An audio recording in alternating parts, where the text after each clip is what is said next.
Light क्यों जलाया?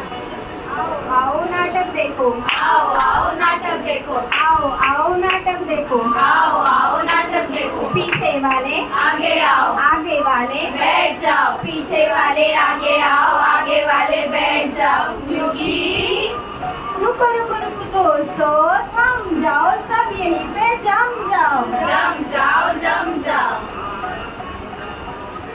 हरे कृष्णा सभी को, हरे कृष्णा सभी को। हम थर्ड ईयर जीएनएम की छात्राएं from Bhakti Vedanta hospital Rosalina institute of school of nursing, आज हम ब्रेस्ट फीडिंग वीक सेलिब्रेट करने वाले हैं आपके सामने। इस साल का थीम जो हमें WHO यानी कि वर्ल्ड हेल्थ ऑर्गेनाइजेशन ने दिया है वो है prioritize breast feeding create sustainable support, जिसका मतलब है प्रायोरिटाइज ब्रेस्ट फीडिंग, स्तनपान को प्राथमिकता देना है। क्रिएट अ सस्टेनेबल सपोर्ट का मतलब है हमें उन माताओं को सपोर्ट करना है, उन्हें बताना है कि स्तनपान क्यों महत्वपूर्ण है, हमें उन्हें सपोर्ट करना है, उन्हें प्रोत्साहित करना है कि वो स्तनपान को बढ़ावा दें। स्तनपान अमृत पान है। स्तनपान शिशुओं के लिए एक बहुत ही महत्वपूर्ण पोषण का स्रोत होता है, जिससे उनके मानसिक और शारीरिक विकास में बहुत ही महत्वपूर्ण भूमिका निभाता है। उसी को लेकर हम आपके सामने एक छोटा सा ड्रामा प्रस्तुत करने वाले हैं। गांव में बच्चे की डिलीवरी करते हुए दाई माँ।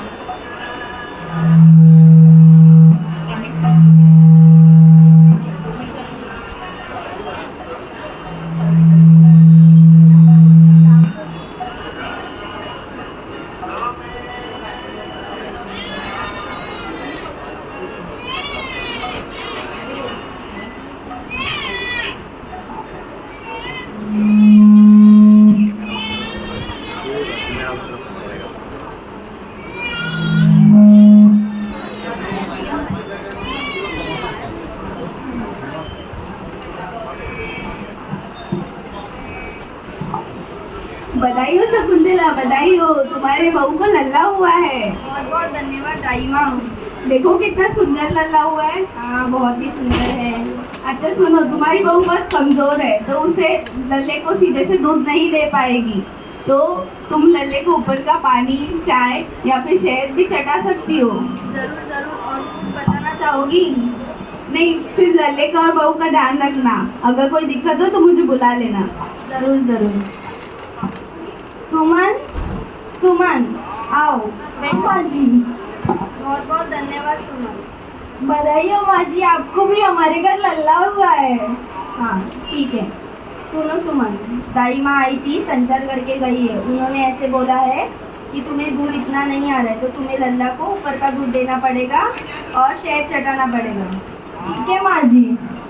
लल्ला तू इतना क्यों रोए जा रहा है? चुप क्यों नहीं हो रहा है लल्ला? चुप हो जा, चुप हो जा, क्यों रो रहा है? लल्ला तू दूध क्यों नहीं पी रहा है? चल तुझे दूध पिलाती हूँ। चुप हो जा, चुप हो जा लल्ला। क्या हुआ मेरे लल्ला को? देखिए ना माँ जी, रो ही जा रहा है, चुप भी नहीं हो रहा है। तुम्हें बोला था ना इसे ऊपर का दूध देना पड़ेगा और चाय पिलाना पड़ेगा। तुम्हें पिलाया? हाँ माँ जी, इसको मैंने सब दिया तो भी ये चुप नहीं हो रहा है। दे दो इधर।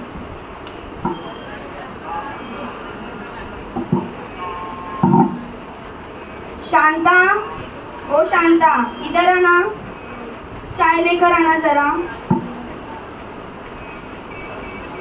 चाय पिलाओ इसे। जाओ शहद लेके आओ। शहद चटाओ इसे। अभी ठीक लग रहा है। चाय पीने से और शहद चटाने से अभी लल्ला ठीक लग रहा है। देखो माँ जी, ऐसे ही होता है, ज्यादा पढ़ी लिखी बहू लाता है तो। देखा, तुम्हारे वजह से मुझे सबकी डांट सुननी पड़ती है।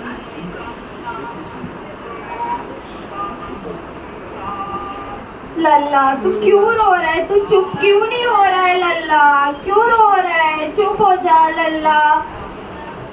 माँ जी देखिए ना, लल्ला रो ही जा रहा है, चुप भी नहीं हो रहा है। लगता है इसको दस्त लग गया है। अभी तो लल्ला को पापा जी के पास ही लेके जाते हैं। चलो शांता। नहीं माँ जी, इसको डॉक्टर के पास लेके चलिए ना। नहीं नहीं, मेरे लल्ला को तो बाबा जी को ही दिखाएंगे। अरे दोस्त कैसी है? ठीक हो दोस्त, तुम बोलो। लल्ले को क्या हुआ, क्यों रो रहा है इतना? देखो ना दोस्त, लल्ला को दस्त लग गया और माँ जी बोलती है कि बाबा जी को दिखाएंगे, डॉक्टर के पास नहीं लेके जा रही है, समझाओ ना इन्हें। क्यों माँ जी, बाबा जी के पास क्यों, डॉक्टर के पास लेके जाते लल्ले को? नहीं, मेरे लल्ला को तो बाबा जी को ही दिखाएंगे, मेरे बाबा जी ऐसे 1000 मरीजों को ठीक है, मेरे लल्ला को तो बाबा जी को ही दिखाएंगे। कैसे जाना है, उस तरफ जाना है। मेरे लल्ला को तो बाबा जी को दिखाते हैं। अच्छा सुनिए माँ जी, अभी पहले हम डॉक्टर के पास लेके जाते हैं, अगर आपको ठीक नहीं लगा तो फिर बाबा जी के पास लेके जाएंगे। चलो शांता, ये जैसे बोले वैसे ही कपड़े हैं।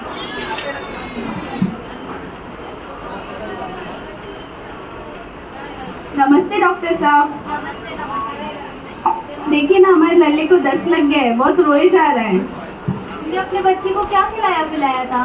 दाल का पानी पिलाया था और शहद चटाया था। देखो बच्चा अभी छोटा है, उसे शुरुआत के 6 महीने में सिर्फ और सिर्फ माँ का दूध देना है, बाहर का एक बूंद पानी तक नहीं देना है। इसकी माँ कौन है? तुम इस तरफ आओ। क्या नाम है तुम्हारा? तुम अपने बच्चे को दिन में कितनी बार दूध पिलाती हो? 2 से 3 बार।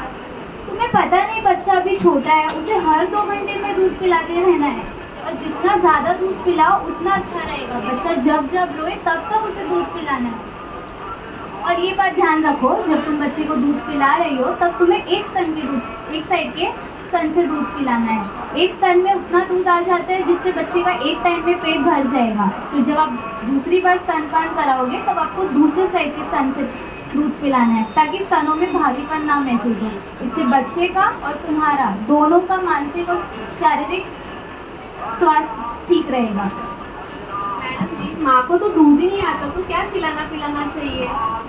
इसके लिए माँ का भी तो स्वस्थ होना ज़रूरी है। तुम्हें संपूर्ण पोषण लेना है, यानी कि दाल, चावल, रोटी, सब्जी, मेथी चूर के लड्डू, मेथी के लड्डू,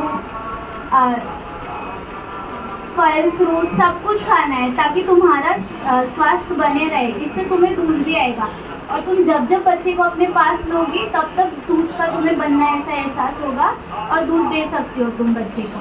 शुरू का जो पीला गाढ़ा दूध होता है वो तो तुम्हें बच्चे को अवश्य ही देना है, क्योंकि इससे बाहर की बीमारी यानी कि निमोनिया, मेनिंजाइटिस, दिमाग की बीमारी, खांसी, जुकाम, पेट दर्द, ये सबसे बच्चा बचे रहेगा। इसे दाल का पानी दिया है तो क्या नुकसान हुआ डॉक्टर साहब? बच्चा अभी छोटा है ना, तो उसकी रोग प्रतिकारक शक्ति अभी कमज़ोर है। तो तुम उसे जैसे ही सिर्फ ब्रेस्ट फीडिंग दोगी तो उससे उसकी रोग प्रतिकारक शक्ति बढ़ेगी और बच्चा ठीक रहेगा। अभी के लिए तो मैं इसे दवाई लिख के देती हूँ, लेकिन आगे तुम्हें इसे सिर्फ और सिर्फ दूध पिलाना है, ब्रेस्ट फीडिंग कराना है, ठीक है? और कोई परेशानी हो तो मेरे पास आना। तो समझे आप सब, अगर बच्चे को कोई भी बीमारी हो तो डॉक्टर के पास लेके जाना है, बाबा जी के पास नहीं लेके जाना है, और उसे अच्छे से स्तनपान करवाना है। तो जैसे हम सभी ने देखा कि स्तनपान से बच्चे को कितना महत्वपूर्ण जरूरी है, हमें स्तनपान बच्चे को कराना ही चाहिए। अब हम आपको बताने वाले हैं कि स्तनपान से सिर्फ बच्चे को, शिशु को ही नहीं, माताओं को भी फायदे होते हैं। तो आइए देखते हैं कि क्या वो फायदे या लाभ है जो माताओं को भी मिलती हैं और शिशुओं को स्तनपान से। हरे कृष्णा। आता मी तुम्हाला सांगणार आहे स्तनपानाचे बाळासाठी काय महत्त्वाचे आहे ते मी सांगणार आहे। Easily digestion. स्तनपान हे सहज पचणारे अन्न आहे, ज्यामध्ये प्रोटीन, विटॅमिन्स, कार्बोहायड्रेट, फॅट्स आणि मिनरल्स, वॉटर या सर्व गोष्टींचा समान समावेश असतो, ज्यामुळे बाळाच्या सर्व गरजा पूर्ण होतात आणि बाळाच्या मूत्रपिंडावरती कमी ताण येतो। Protect against the infection. आईच्या दुधामध्ये अँटीबॉडीज, इम्युनोग्लोबुलिन्स, अँटीफेरिन्स, लॅक्टिफेरिन्स, लायसोसाइड्स, हार्मोन्स, ग्रोथ फॅक्टर असल्यामुळे बाळाला संसर्गजन्य आजारांपासून बाळाचे संरक्षण होते। तसेच आईच्या दुधामध्ये विटॅमिन डी, कॅल्शियम असल्यामुळे बाळांच्या हाडांच्या विकासासाठी त्याचा उपयोग होतो। Provides adequate nutrients. आईच्या दुधामध्ये पोषक तत्वे असल्यामुळे बाळाचा वाढ व विकास नीट होतो। Social and psychomotor development. आईच्या दुधामुळे बाळाची मानसिक, शारीरिक आणि सामाजिक विकासामध्ये वाढ होतो आणि बाळाचे आणि आईचे नाते घट्ट होते आणि बाळाला सुरक्षितता वाटते। तसेच आईचे दूध हे योग्य तापमानात उपलब्ध असते, त्यामुळे आईची वेळ, ऊर्जा आणि खर्च वाचतो. Immune system boost. आईच्या दुधामुळे बाळाची रोगप्रतिकार शक्ती वाढते, तसेच बाळाला गॅस्ट्रोइंटेस्टिनल इन्फेक्शन आणि रेस्पिरेटरी इन्फेक्शन यामुळे बाळाचे संरक्षण होते. तसेच आईचे दूध हे नैसर्गिक असते. जसे बाळासाठी आईचे दूध हे महत्त्वाचे आहे, तसेच आईसाठीही महत्त्वाचे आहे. स्तनपान केल्यामुळे आईचे वजन कमी होते आणि आईला ब्रेस्ट कॅन्सर आणि सर्व्हिक्स कॅन्सर होण्याची शक्यता कमी असते. तसेच नैसर्गिकरित्या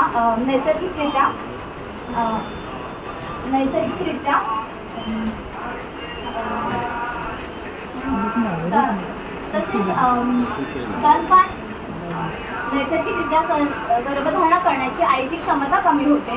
तसेच आईचे गर्भाशय हे पूर्वस्थितीत येण्यासाठी मदत होते. तसेच स्तनपान केल्यामुळे आईचा वेळ व खर्च वाचतो.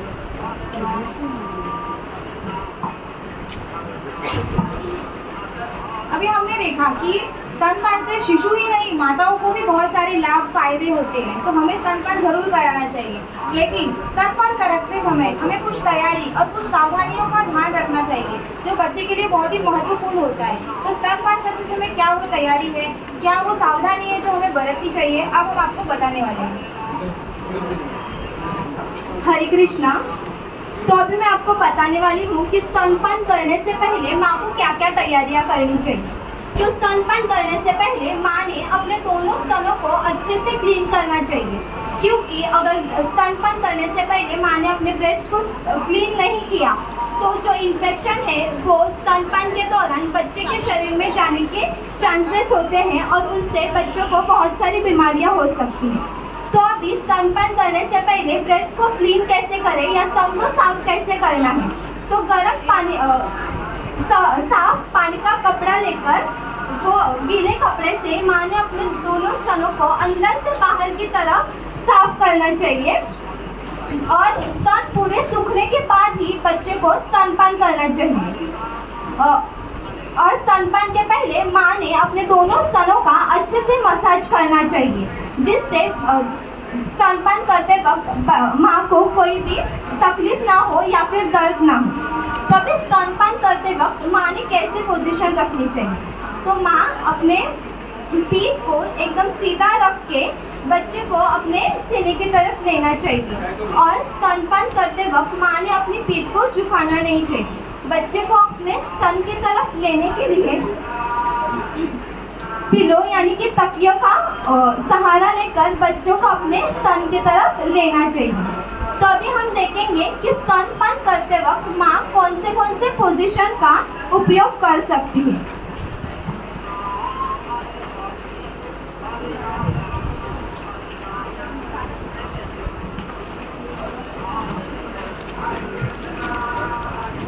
तो चलिए जानते हैं स्तनपान की स्थिति और उसके प्रकार.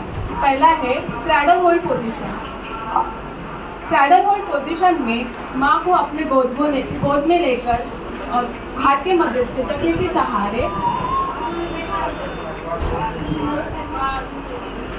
तो चलिए जानते हैं स्तनपान की स्थिति और उसके प्रकार. पहला है क्रैडल होल्ड पोजीशन. इसमें बेबी को गोद में लेकर तकिए के सहारे हाथ के मदद से धीरे धीरे करके स्तन के पास लेकर आना है और अपने दूसरे हाथों के मदद से बेबी को ब्रेस्ट को सपोर्ट करके स्तनपान कराना है. लेकिन ध्यान रखिए, बेबी जब स्तनपान करते वक्त बेबी का नाक माँ के स्तन के नीचे नहीं दबना चाहिए, जिससे बेबी इजीली फीड ले सके. फिर आता है क्रॉस क्रैडल होल्ड पोजीशन. इन क्रॉस क्रैडल होल्ड पोजीशन इसमें माँ अपने ऑपोजिट आर्म यानी कि लेफ्ट हैंड का यूज़ करके अपने बेबी को सपोर्ट करके अपने राइट ब्रेस्ट में ब्रेस्ट फीडिंग कराती है और अपने दूसरे हाथों की मदद से ब्रेस्ट को सपोर्ट करके स्तनपान कराती है. फिर आता है football hold position. In football hold position इसमें बच्चों को अपने अंडर आर्म्स की तरफ लेकर आना है, जैसे फुटबॉल होल्ड करते हैं. फिर बेबी का पैर माँ के पीछे आना चाहिए और बेबी को गर्दन को सपोर्ट करके बेबी को स्तन के पास लेकर आना है और अपने दूसरे हाथों के मदद से ब्रेस्ट को सपोर्ट करके स्तनपान कराना है. यह पोजीशन मोस्टली ट्विंस बेबी के लिए उपयुक्त होता है। फिर आता है साइडलाइन पोजीशन। इन साइडलाइन पोजीशन माँ और बच्चे दोनों ही करवट लेकर सोते हैं, इसमें बच्चे का मुंह माँ के स्तन की तरफ आना चाहिए और बेबी को सपोर्ट देके स्तनपान कराना है। लेकिन हाँ, ध्यान रखें, यह पोजीशन 0 से 3 मंथ के बेबी को और रात के दौरान नहीं देना चाहिए, क्योंकि इस दौरान माँ के दूध का प्रभाव ज़्यादा होने के कारण यह दूध पेट में जाने की जगह श्वास नलिका में जा सकता है, जिससे बेबी को सांस लेने में तकलीफ और उल्टियाँ भी हो सकती है। फिर आता है उस जगह तो आप कौन से पोजीशन दे सकते हैं साइडलाइन पोजीशन के अलावा। उस दौरान आप क्रैडल होल्ड पोजीशन, फिर क्रॉस क्रैडल होल्ड पोजीशन, फिर फुटबॉल होल्ड पोजीशन, फिर लेड बैक पोजीशन का आप उपयोग कर सकते हैं। फिर आता है लेड बैक पोजीशन। इन लेड बैक पोजीशन जिसमें माँ और बच्चे दोनों ही कंफर्टेबल पोजीशन में होती है, जिसमें एक कंफर्टेबल बेड या सोफा चूज करो जिससे आप माँ और दोनों ही कंफर्टेबल हो सके। तो आपके शोल्डर को सपोर्ट देने के लिए एक पिलो या कुशन का उपयोग कर सकते हैं, जिससे आप अपने शोल्डर और नेक को सपोर्ट दे सकें। फिर इसमें एक कंफर्टेबल बेड या सोफा चूज करो जिसमें आप 45 डिग्री लीन कर सके। फिर बेबी को अपने शोल्डर में लेकर बेबी को इस पोजीशन में रखो जिसमें बेबी का मुंह टमी टू टमी पोजीशन में रहे, जिससे बेबी का मुंह माँ के स्तन के पास आना चाहिए। लेकिन ध्यान रखिए, बेबी का मुंह स्लाइटली चिन अप होना चाहिए, यानी टिल्ट अप होना चाहिए। फिर आता है बर्पिंग यानी कि डकार कब देना चाहिए। बेबी जब breast feeding, burping after breast feeding बहुत इंपॉर्टेंट होता है, क्योंकि बेबी जब फीड लेता है तब वो कुछ हवा यानी कि एयर निकल लेता है, तो उस हवा को निकालने के लिए बर्पिंग यानी कि डकार देना आवश्यक होता है। फिर बर्पिंग कब देना चाहिए, ब्रेस्ट फीडिंग के बाद इमीडिएटली बेबी को बर्पिंग देना चाहिए। फिर जानते हैं बर्पिंग कैसे देना चाहिए। तो बर्पिंग देने के लिए बेबी को जेंटली अपने शोल्डर पे ले लो। फिर बेबी का मुंह अपने शोल्डर के पास आना चाहिए और अपने दूसरे हाथों की मदद से बेबी को सपोर्ट देके अपने दूसरे हाथों से यानी कि राइट हैंड से आप बेबी के पीछे धीरे से सहलाओ। सहलने के बाद बेबी कुछ मिनटों के बाद डकार देता है। फिर डकार देने के बाद बेबी को आप सुला सकते हैं। ध्यान रखिए, डकार देने के बाद ही बेबी को सुलाना है, वरना बेबी उल्टी कर देगा। ठीक है।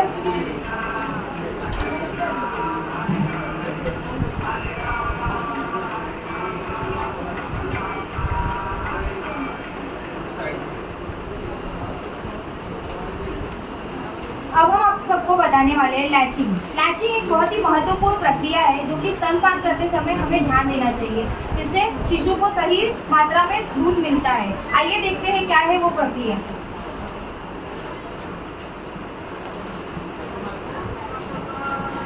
हरे कृष्णा, आज मी तुम्हाला लॅचिंग म्हणजे काय हे सांगणार आहे। तर लॅचिंग म्हणजे बाळाचं तोंड हे आईच्या स्तनावर योग्य प्रकारे लावणं आणि योग्य प्रकारे स्तनपान करणं। आता लॅचिंग योग्य प्रकारे होते की नाही हे कसं ओळखायचं। जेव्हा बाळाचं तोंड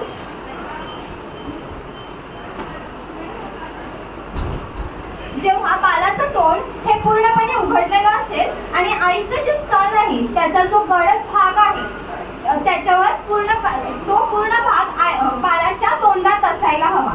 जसं की ह्या पिक्चरमध्ये दाखवलंय की बाळाचं तोंडामध्ये आईचं स्तन पूर्णपणे आहे आणि वरती त्याच्यामध्ये दाखवलंय की बाळाच्या तोंडामध्ये फक्त निप्पळ आहे, म्हणजे लॅचिंग योग्य प्रकारे होत नाही।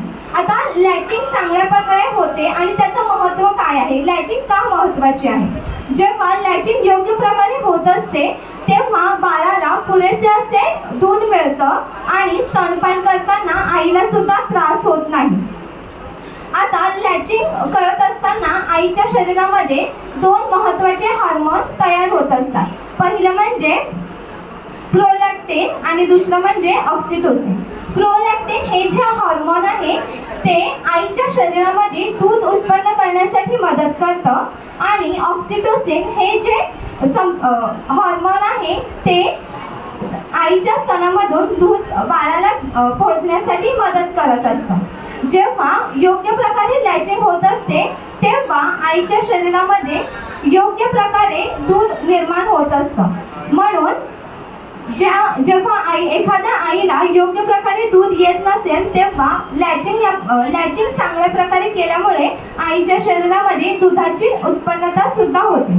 आता आईने बाळाला किती वेळापर्यंत दूध द्यावं, तर एका स्तनामधून 15 ते 20 मिनिटापर्यंत दूध देणं गरजेचं असते, ज्यामुळे बाळाला एका स्तनामधील पूर्ण दूध मिळेल.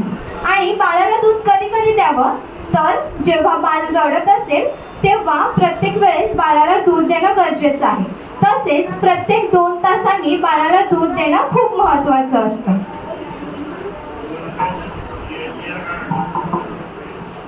क्या आप सभी जानते हैं कि ब्रेस्ट मिल्क स्तन दूध का भी प्रकार होते हैं, ब्रेस्ट मिल्क के भी टाइप होते हैं, क्या आप सब जानते हैं? अब हम आपको बताने वाले हैं, जी हाँ, ब्रेस्ट मिल्क के भी टाइप होते हैं. तो अब हम आपको बताने वाले हैं कि क्या वो टाइप्स हैं. हरे कृष्णा. तो आज मी तुम्हाला सांगणार आहे आईच्या दुधाचे प्रकार. आईच्या दुधाचे प्रकार, पहिला प्रकार म्हणजे कोलोस्ट्रम. कोलोस्ट्रम म्हणजे डिलेव्हरीनंतर जे आईच्या स्तनामधून पहिलं दूध येतं त्याला कोलोस्ट्रम असे म्हणतात. हे दूध आईच्या स्तनामधून 3 ते 5 दिवसापर्यंत येतं. हे दूध बाळाची रोगप्रतिकारशक्ती वाढवायला मदत करतं आणि ह्या दुधाचा रंग पिवळा आणि ते नैसर्गिकरित्या जाड असतं. त्यानंतर येतं ते ट्रान्झिशनल मिल्क. ट्रान्झिशनल मिल्क म्हणजे हे दूध डिलेव्हरीनंतर 2 आठवड्यापर्यंत असतं. हे दूध बाळाच्या वाढीसाठी आणि विकासासाठी खूप महत्त्वाचं असतं. त्यानंतर येतं मॅच्युअर मिल्क. मॅच्युअर मिल्क म्हणजे ट्रान्झिशनल दुधानंतर जे मिल्क येतं ते मॅच्युअर मिल्क. मॅच्युअर मिल्क हे बाळाच्या वाढीसाठी आणि विकासासाठी खूप महत्त्वाचं असतं. मॅच्युअर मिल्कचे 2 प्रमुख घटक आहेत, ते म्हणजे फोर मिल्क आणि हिंड मिल्क. फोर मिल्क हे पाण्यासारखं असतं, ज्यामध्ये पाण्याचं प्रमाण जास्त असतं आणि लॅक्टोज म्हणजे साखरेचं प्रमाण जास्त असतं, ज्यामुळे बाळाची तहान भागते पण बाळाचं पोट नाही भरत. त्यानंतर येतं हिंड मिल्क.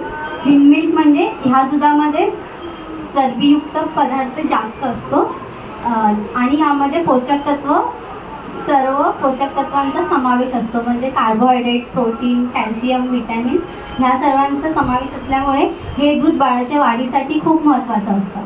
म्हणूनच आई जेव्हा नियमितपणे बाळाला स्तनपान करते तेव्हा एका वेळेला एका स्तनाचं पूर्ण स्तनपान केल्यानंतरच पुढच्या 2 तासांनी दुसऱ्या बाजूने स्तनपान करावं, म्हणजे बाळाला दोन्ही प्रकारचे दूध मिळतील, हिंड मिल्क आणि फोर मिल्क दोन्हीही. त्यानंतर येतं ते प्रीटम मिल्क. प्रीटम मिल्क म्हणजे 40 आठवडे पूर्ण होण्याआधी जे बाळ जन्माला येतं त्याला मुदतपूर्व बाळ म्हणतात. ह्या बाळाची रोगप्रतिकारशक्ती खूप कमी असते, त्यामुळे बाळाला आईचं दूध खूप महत्त्वाचं असतं. आईच्या दुधामुळे बाळाला कोणतेही दुष्परिणाम होत नाही.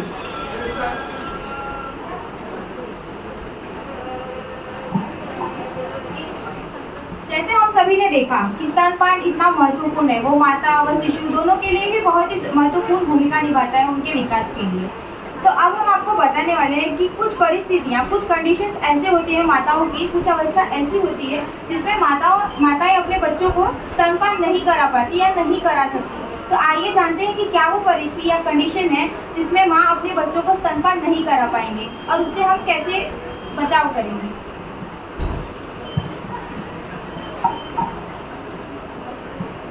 हरे कृष्णा. तो मैं आज आप सभी को बताने वाली हूँ कि माँ को किस किस स्थिति में स्तनपान नहीं करना चाहिए. तो पहला, ब्रेस्ट एंगोजमेंट. ब्रेस्ट एंगोजमेंट यानी कि जो माँ का स्तन होता है, कई कारणों की वजह से वो शिशु को, बच्चे को ठीक तरह से स्तनपान नहीं दे पाती, जिसके कारण जो स्तन होता है माँ का वो उसमें कड़कपन आ जाता है और सूजनपन आ जाती है, जिसके लिए हमें क्या क्या करना चाहिए वो अभी मैं आपको बताती हूँ. पहला तो हमें मसाज करना चाहिए. मसाज हमें इस प्रकार करना है, ये अपने हाथ से 4 उंगली की मदद से ऊपर का भाग से हल्के हाथ से प्रेशर देना है, मसाज करना है अंदर से बाहर सर्कल मैनर में। ये हमें मसाज करना है जिससे जो कड़कपन और सूजन जो रहेगा वो भी कम हो जाएगा। दूसरा, हमें इसे गरम और ठंडा सेक भी देना है जिसके वजह से कड़कपन और सूजनपन कम हो जाएगा। दूसरा, ब्रेस्ट एब्सेस। ब्रेस्ट एब्सेस में होता है कि गांठ हो जाता है माँ के स्तन में जिसमें पस जमा हो जाता है। ये एक बैक्टीरियल इन्फेक्शन है। इसमें माँ को उस स्तन से बच्चे को स्तनपान नहीं करना चाहिए, इसलिए हमें जो माँ का दूसरा स्तन होता है उस साइड से बच्चे को ठीक तरह से स्तनपान करना चाहिए। जब कोई माँ को ब्रेस्ट एब्सेस हो तभी जिधर भी ब्रेस्ट एब्सेस हो जो भी स्तन में वो स्तन में ब्रेस्ट पंप की मदद से दूध निकाल लेना चाहिए ताकि वो और इन्फेक्शन ना फैलाए। ब्रेस्ट एब्सेस होने के बाद डॉक्टर को दिखाना चाहिए, वो जो भी दवाइयाँ लिख के दे उसे ठीक तरह से लेना चाहिए। तीसरा है मेस्टाइटिस। मेस्टाइटिस यानी कि जो स्तन होता है वहाँ पे एक पैरेन्काइमल टिश्यू होता है जिसमें इन्फेक्शन हो जाता है। ये भी एक बैक्टीरियल इन्फेक्शन है जिसके लिए डॉक्टर को दिखाना चाहिए और जो भी दवाइयाँ देंगे वो हमें सही समय पर लेना है। 4, inverted nipple and flat nipple. Inverted nipple यानी कि जो माँ का स्तन होता है उसमें जो निप्पल होता है वो अंदर साइड चला जाता है, या तो फ्लैट निप्पल, वो निप्पल फ्लैट होता है जिसके कारण शिशु को सही तरह से स्तनपान नहीं मिलता है। तो अब हमें इसके लिए क्या करना चाहिए ये मैं आपको बताती हूँ। पहला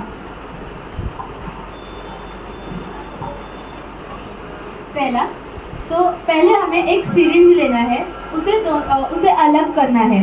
तो जो सिरिंज है उसके आगे का हिस्सा है, उसका आगे का हिस्सा कट करना है। फिर उसके बाद दूसरा हिस्सा उसके अंदर उसके अपोजिट जहाँ से हमने कट किया है वहाँ डालना है।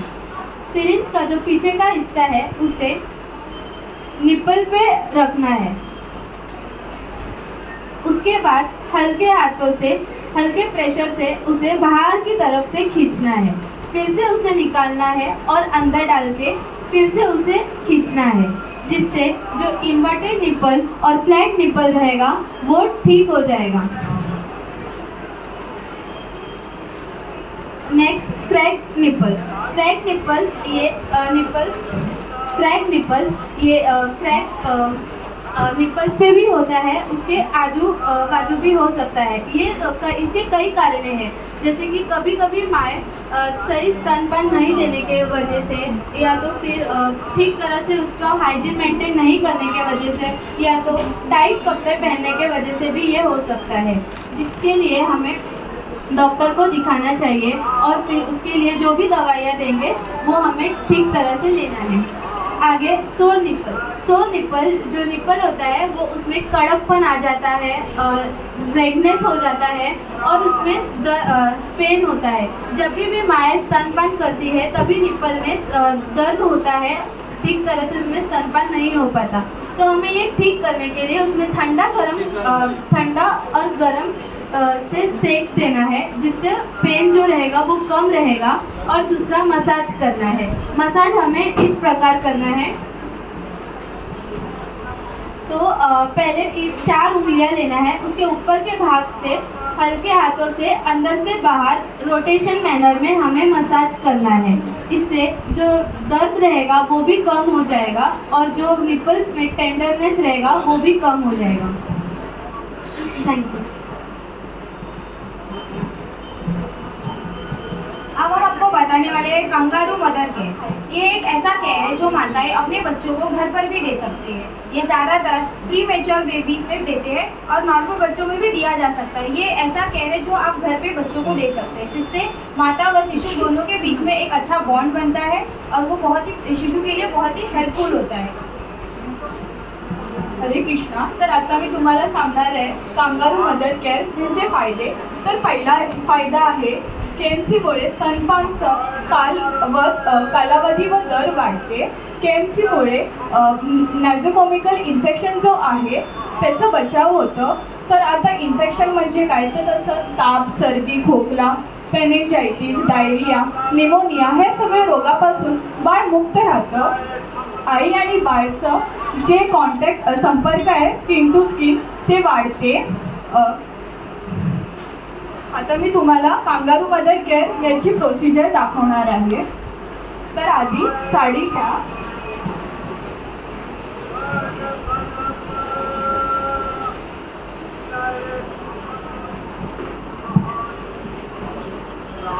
असं बांधून घ्या।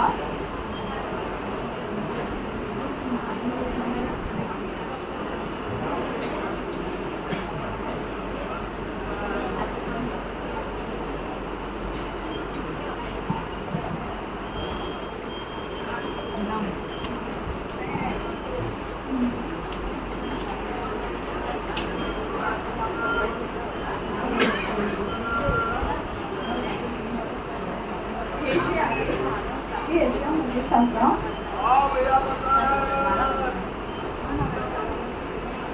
लूज ठेवावे,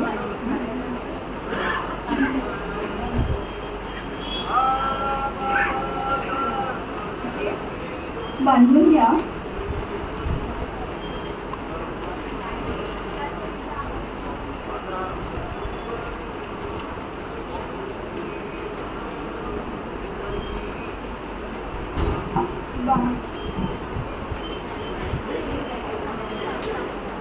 हे बघा, हे असं बांधून घ्यायचं आहे आणि पाठीमागून हे असतं। आणि हे जेव्हा तुम्ही बांधणार साडी तर लूज असायला पाहिजे, फिट नाही। आणि बाळाचं जे डोकं आहे यावेळेस बाळाला ह्या जी साडी बांधलेली आहे त्याच्यामधून घालायचं आहे आणि बाळाचं डोकं हे वरच्या बाजूला असलं पाहिजे आणि खाली जे आपण जागा सोडले त्याच्यामधून बाळाचे पाय खालच्या बाजूने ठेवायचे आहेत।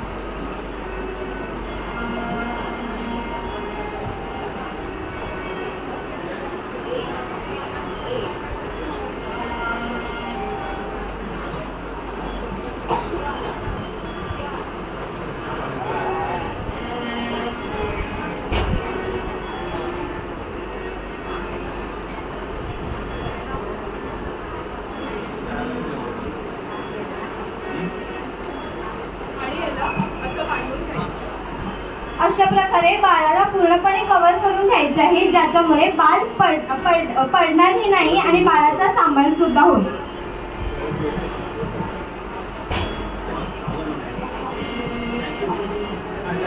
तो जैसे हम सभी ने देखा कि स्तनपान कितना महत्वपूर्ण है और कैसे हमें करना चाहिए।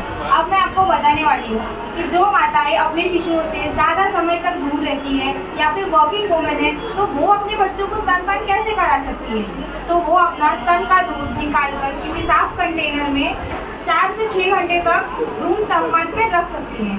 और ज़्यादा समय तक रखना है तो आप फ्रिज के अंदर उसे 24 घंटे तक सेव करके रख सकते हैं। लेकिन जब आप बच्चे को फ्रिज से निकाल कर दूध दे रहे हैं तब आपको एक चीज़ का ध्यान रखना है कि उसका तापमान आपको सही रखना है। तो उसके लिए आप क्या कर सकते हैं, गर्म पानी लीजिए, उसके अंदर वो दूध का कंटेनर उसके अंदर रख कर उसका तापमान नॉर्मल होने तक का इंतज़ार कीजिए। उसके बाद आप अपने बच्चों को वो दूध दे सकते हैं।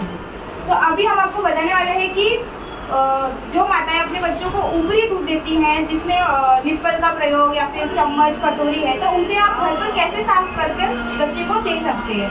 तो जब भी आप उसे नॉर्मल पानी से धोइए, धुलने के बाद एक पतीला लीजिए, उसमें गर्म पानी रखकर उसे उबलने तक का इंतज़ार कीजिए और जैसे उबलने लगे उसके अंदर आपको सारे आर्टिकल्स जैसे कि निप्पल, बॉटल, चम्मच, कटोरी उसमें डालकर 10 मिनट तक रुक जाइए, इंतज़ार कीजिए। उसके बाद 10 मिनट के बाद आप गैस बंद करके एक साफ कपड़े के ऊपर उन सभी आर्टिकल्स को निकाल कर रख दीजिए, उसे सूखने दीजिए हवा से। सूखने के बाद आप उसका वापस प्रयोग कर सकते हैं। वो बच्चे के लिए वो साफ़ हो जाएंगे अच्छे से, जो आप बच्चे के लिए यूज़ कर सकते हैं दूध पिलाते समय, जिससे बच्चे को कोई बीमारी, इन्फेक्शन कुछ भी नहीं रहेगा, आपका बच्चा स्वस्थ रहेगा। तो आपको ब्रेस्ट फीडिंग स्तनपान के रिलेटेड कोई क्वेश्चन है, कोई सवाल है तो आप हमसे पूछ सकते हैं। किसी को कोई सवाल है?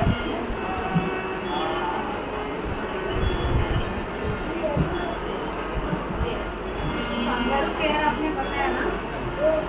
से बच्चों को करना चाहिए?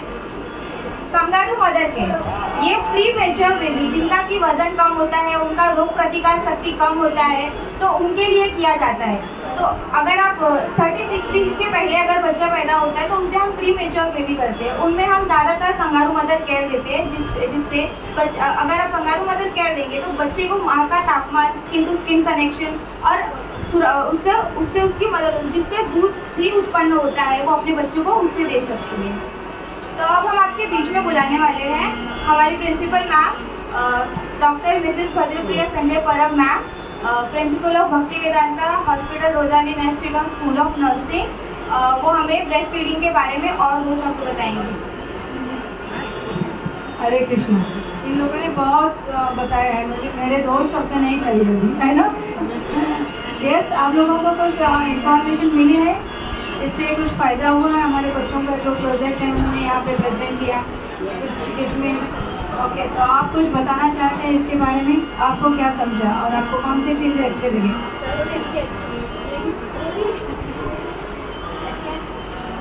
न्यू मदर से जो यंग मदर से उसके लिए भी बहुत अच्छा है। आप बोलिए तो सामने बहुत अच्छी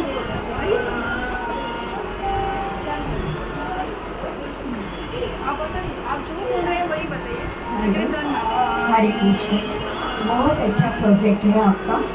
और जो यंग मदर से अभी जॉब करने वाली है, हम लोग तो दादा दादी केयर करते हैं, लेकिन यंग लोग स्तनपान कराने के लिए थोड़े भागते हैं, तो उसके लिए बहुत अच्छी बताई थी। आप कुछ बताना चाहते हैं? आप रिस्पॉन्स, कोई भी आपसे कोई बात करना चाहता है आगे आ जाइए और आप बोल सकते हैं, फीडबैक देना चाहते हैं तो दे सकते हैं। ओके, हम ये नर्सिंग के स्टूडेंट हैं, सीख रहे हैं, जनरल नर्सिंग मिडवाइफरी कोर्स कर रहे हैं, जो कि 3रे साल के ये बच्चे हैं और उन्हें बहुत अच्छी से जानकारी दी है, तो उसके लिए मैं उनका अब धन्यवाद देती हूँ और अभिनंदन भी करती हूँ। वेरी गुड, अच्छा। ओके, ये जानकारी करना ज़रूरी है, सबको पता होना ज़रूरी है। आजकल आप जानते हैं कि हम जो इक्वालिटी, स्त्री और पुरुष समान करके, और एजुकेशन भी इतना लेवल हाई हो गया है कि जैसे आंटी बोल रहे हैं कि बच्चों को अभी दूध नहीं मिल रहा है। क्यों? क्योंकि और बॉम्बे जैसे प्लेस पे जहाँ पे हम रह रहे हैं, वहाँ पे लेडी भी काम करने के लिए जा रही है। उसके कारण जैसे कि उन्होंने बताया कि थोड़ा हमारा क्या हो जाता है, ध्यान कम हो जा रहा है, क्योंकि 8 घंटा के लिए हम लोग 9 घंटा तो हमें जाना आना ये सब पकड़ के 8 तो 8 घंटा होता है काम का, बट आना जाना, ओके, पहुंचना, ये सब चीज़ों में हमारे 10 घंटे हमारे जॉब में चले जाते हैं, है ना? तो उसके कारण हम बच्चों को दूध नहीं दे पा रहे हैं, जितना ध्यान देना चाहिए। परंतु बच्चों लोगों ने जैसा बताया है कि दूध निकाल के फ्रिज में रख के जो भी घर में है वो दे सकते हैं, ओके, परंतु माँ का जो रिप्लेसमेंट है कोई नहीं कर सकता है, वहाँ पे माँ होनी चाहिए। परंतु हमारा अभी क्या है, दुर्दैव है कि हमने, परंतु ऐसे बहुत सारे जगह है, जैसे हमारा हॉस्पिटल है, ओके, जो क्या करता है, जो माँ दूध देती है ऐसे टाइम पे उसको कंसेशन देते हैं और बोलते हैं कि आप 1 घंटा घर जाओ, दूध देके घर पे आ जाओ। तो ऐसे भी जो हॉस्पिटल है जो ब्रेस्ट फीडिंग को प्रमोट करते हैं, उसमें से है हमारे भक्ति वेदांता अस्पताल। तो क्योंकि ये मेरे खुद का एग्जाम्पल है, जब मेरे बच्चे थे तो मैं घर जाती थी, दूध दे के फिर से आ जाती थी, तो 4 घंटे में। तो उसके कारण एक फ़ायदा हो जाता था कि बच्चे 20 जो भी है 6 महीना जो है कंटिन्यूस मैं दूध दे पा रही हूँ। तो यस, अगर आप अगर जॉब करते होंगे तो आप अपने बॉस या जो भी सहकारी हैं उनसे अगर बात करेंगे तो ये फैसिलिटी भी वो लोग उपलब्ध करवा के दे सकते हैं। और कोई भी चीज़ मीन्स बच्चों को दूध देने में कोई भी आपको अड़चन नहीं आ सकती है, तो ये करना ज़रूरी है। तो आप सभी का बहुत बहुत धन्यवाद कि आपने ये अटेंड किया और ये जानकारी आपको अपने जीवन में, और आपको नहीं तो दूसरों को ये जो जानकारी है आप दे सकते हैं। बहुत बहुत धन्यवाद। हरे कृष्णा।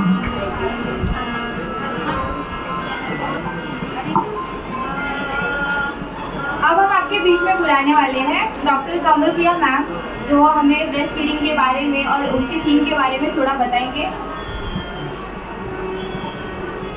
हरे कृष्णा मैं डॉक्टर कमलप्रिया गायनेकोलॉजिस्ट इज भक्तिवेदांता में more than 20 years and 15 years working and first of all congratulations and very well done.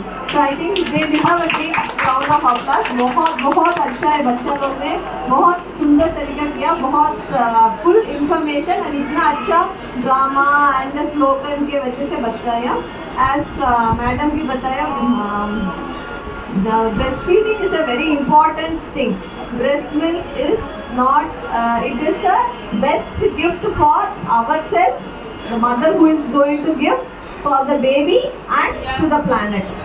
It is the best gift, है ना, first gift and the most precious and best gift.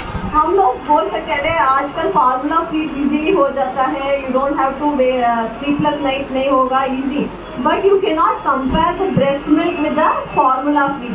Breast milk में you get the antibodies, वो formula milk में बिल्कुल नहीं मिलेगा. You get the enzymes which will facilitate. I think बच्चे लोग बहुत सुंदर तरीका बोला, how it facilitates in the digestion and every aspect of the child. Also some hormones, वो जो breast milk में मिलता है वो you will not get in the formula feed. And by breastfeeding, baby is benefited and equally mother is also benefited. How? It prevents the, हम बच्चे लोगों ने बताया what all it prevents. Breast cancer, ovarian cancer, and also gives sense of nutrition for the mother and also helps mother. Biggest problem आजकल क्या है? Obesity, weight gain, and mother weight is also lost by breastfeeding. So the amount of benefits with breastfeeding is innumerable. So sometimes, as madam said, Bombay city में when we are staying, that could be challenging, especially the working mother. But still, for everything there are possibilities. And if you have any doubt, you can consult us. We can help you. People who are working can also breastfeed. That is possible. और कैसा है, क्या है? It is possible and you can take guidance from us. Anyhow, thanks everyone for watching this and especially a big round of applause for all of you. Wonderfully done. Every year they do work, they take this initiative and every year they help, not only every year, even in the ward, every time they help mothers to initiate breastfeeding and help them to do it. And first breastfeeding established होने का first and most important thing is to initiate within the first hour of birth. And we are very proud to tell in our Bhaktivedanta hospital, we do within the first hour of birth, we start initiating the breastfeeding. And we take, like even when the mother is undergoing section, the breastfeeding will start. So we are very proud about that. Even when the suturing is going on, mother will breastfeed the baby. Hare Krishna. Thank you so much, ma'am, for your most valuable words to us. तो अब जैसे हम सभी ने आपको बताया कि breast feeding बच्चे के लिए कितना इम्पोर्टेंट है, वो माँ के लिए, बच्चे के लिए कितना महत्वपूर्ण भूमिका निभाता है. तो अब हमें क्या करना है, हमें आसपास जितनी भी माताएं हैं उन्हें जागरूक करना है कि वो ब्रेस्ट फीडिंग कराए, बच्चे को स्तनपान कराए, उसकी महत्वता हम उन्हें बताएंगे कि वो दोनों के लिए कितना महत्वपूर्ण है. तो ऐसे ही हम सबको ब्रेस्ट फीडिंग को बढ़ावा देना है.